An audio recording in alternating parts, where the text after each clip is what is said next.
The massive military presence in the Caribbean, the United States has sent its best warship that are battle-ready. The Caribbean nations are already on high alert, and Venezuela's Maduro is turning to Russia, China and Iran for help.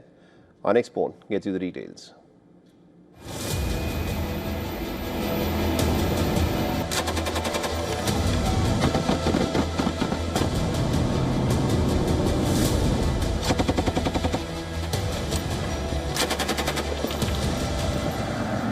Lethal and ready to strike, United States is scaling up its military presence in the Eastern Pacific and the Caribbean in the past 24 hours. US Southern Command has conducted back-to-back live fire drills, sending chills across Venezuela. And South American continent, Trump says United States drug war does not include targeted strikes on Venezuela. When they treat me with that kind of respect, they're treating our country with that kind of respect, which is much more important. And our country is respected. Do you have any questions? There are reports that you are considering strikes within Venezuela. Is that true? No.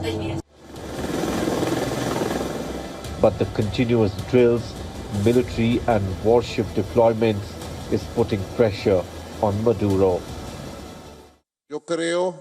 I believe that the truth revealed by Venezuelan institutions and public opinion have paved the way for the truth to be known today in the United States, Latin America and the Caribbean. And the truth is that Venezuela is innocent.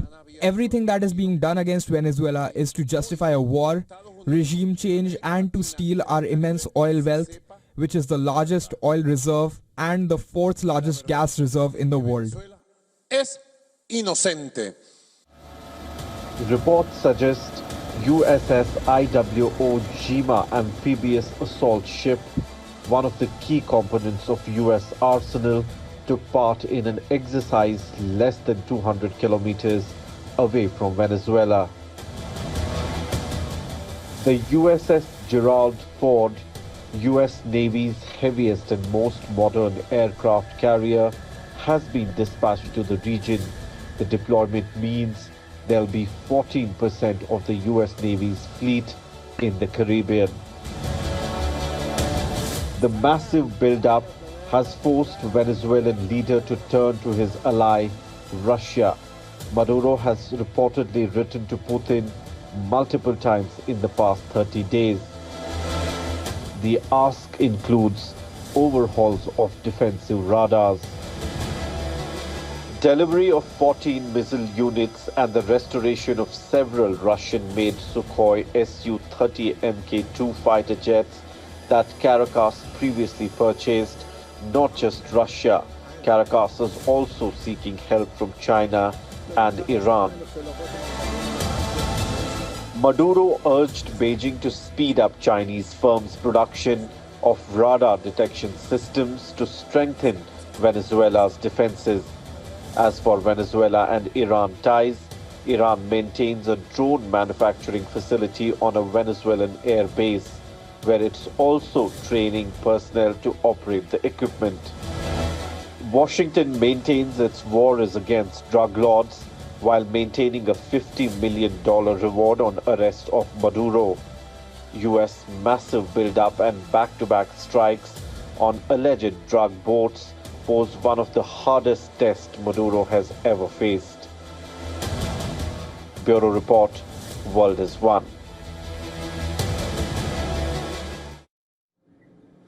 All right, so joining us on the broadcast, we've got Mr. Elias Ferrer, who's the founder of Orinoco, which is a research political and economic analyst, is joining us live from Caracas in Venezuela. Mr. Ferrer, thank you very much indeed for joining us here on WION. Now, there are reports that have emerged within the American media which cite certain internal American intelligence documents which indicate that Nicolás Maduro has reached out to the Russian President Vladimir Putin and also to the Chinese President Xi Jinping to try and get radar systems, aircraft repairs and possibly even missile supplies. Is this something that the Venezuelan government is confirming? Well, the Venezuelan government hasn't confirmed it, but they don't have to because almost all of their weapons and their weapon systems that they've been buying since Hugo Chavez come from Russia and China. I mean, the Venezuelan military has a lot of Western, so like US and European equipment, but from the up until the 2005 or so, they had all that, and from then on, we're only talking about Russian and Chinese equipment, basically.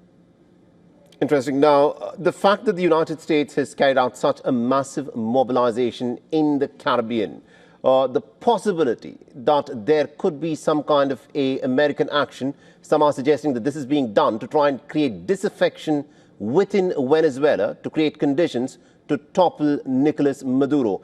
Is something on that front happening there? Right. So, yeah, I mean, the thesis now and for a long time has been, how do we make the Venezuelan military break with Maduro and turn against him, right? And so this whole deployment, up until now at least, is intended to intimidate the military and tell them, look, it's either you turn on Maduro or you're going to have to face us, right? But the thing is, and I think many are seeing through this, that there is a lot of firepower. So there's a very big capacity to hit anywhere where they want in Venezuela, even without the new aircraft carriers that are being deployed. Mm-hmm. But there aren't any ground troops being put in the regions, right? So there's a very big question of how do you ensure that there's some kind of regime change or government change if you don't have any ground troops to enforce this? Right. My final question to you, Mr. Ferrer, is this, that the United States under Donald Trump has been repeatedly carrying out attacks on some of these boats in the waters of the Caribbean and also in, Eastern, Western Pacific. How is this resonating within Venezuela? Because the United States claims that these are boats involved in narco trafficking. Several dozens of people have been killed, although the United States hasn't given much evidence of who was on those boats who are being killed. How is this resonating within Venezuela? Right. So it is very strange in Venezuela because nobody knows who's being attacked. And even in Venezuela, there aren't people coming out saying, hey, like my relative was in one of those boats and they were being killed. And there's nothing of the sort. So it is a very confusing situation. The government of Venezuela is not speaking about it. They aren't saying, hey, you're killing our nationals.